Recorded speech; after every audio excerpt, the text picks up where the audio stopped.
experiences. God has always been amazingly faithful, and we've helped. Of course, the story ends well, which I'll tell in a moment how Anton died. But to me, really, these stories are about the faithfulness of God to love those made in His image and likeness, and to be able and willing to redeem them from any kind of evil. Remember, Any the kind. rituals of defilement Any were kind. planned. They were planned by evil people to put people beyond the reach of redemption. Nothing puts people beyond the reach of redemption. And so Debora Joy, we call her DJ now. She's happily married. Wow. She's living in another state and doesn't really want bothered by people who are wanting to, ask her what the rituals of defilement are like. But she's happily married to a friend of mine, graduated from one of our rehabs. His name is Billy, and they're doing good. They call all the time, and we love them very much. They love us. They're serving God. Her daughter that tried to murder her as a young lady, she went through deliverance and came to Christ, and oh wow, and 6 kids, and is serving God. Wow. DJ also had an older son and an older daughter. Both of them have come to Christ. And so it's a really beautiful story of mercy and redemption. Wow. And it's not about sensationalism.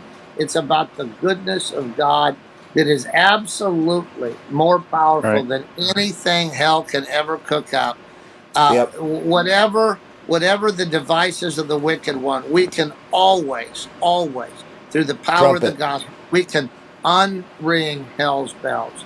And so that's, of course, what makes it such a bummer to be a slave in the dark kingdom. Everything they try to do, we're impervious to. I mean, not that we haven't had our challenges. Spiritual warfare is just that. We fight, they fight back. But we always win. We're more than conquerors through Christ who loves us. And we have joy in doing it. Now, when we got back from that incident by the side of the road, and we said, we will adopt you, and if it's possible, which it was, and we did. And so she's officially our daughter, Debora Joy Bryan, and we love her very much. And when we got back, we introduced to the church that this is our daughter. This is the story. We heard an amazing story at that time, which we had no idea of. One of the couples of the church came forward and said Benny Hinn prophesied over her in Sacramento at Memorial Colosseum. And I said, oh, no, I think you've got the wrong person. I don't think she was ever in a meeting like that. She said, oh, yeah.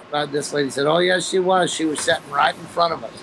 And we heard the whole prophecy because he said, this little lady wearing this that's out there, thousands of people. He said, you can hide from me, but you can't hide from God.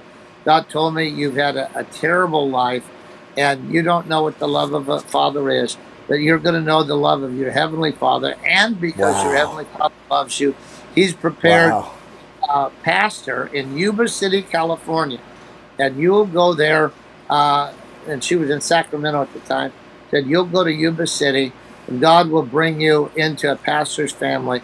They'll love you and call you their own, and your story will go throughout the world and be an inspiration to many.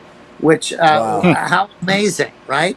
And, and it was a Colosseum full of people. DJ is like 5'1". She's a little tiny person. She was hiding out there, and she told us later, she said, yeah, I went to the Colosseum because every time I'd go to a church, I'd go demonic. They'd call mental health on me and or call the police on me. And I determined that churches couldn't help me, but I thought maybe I'd sneak into the back of that Colosseum and maybe somebody could help me. But anyway, that's another piece of the amazing story. And so after we found out who she was and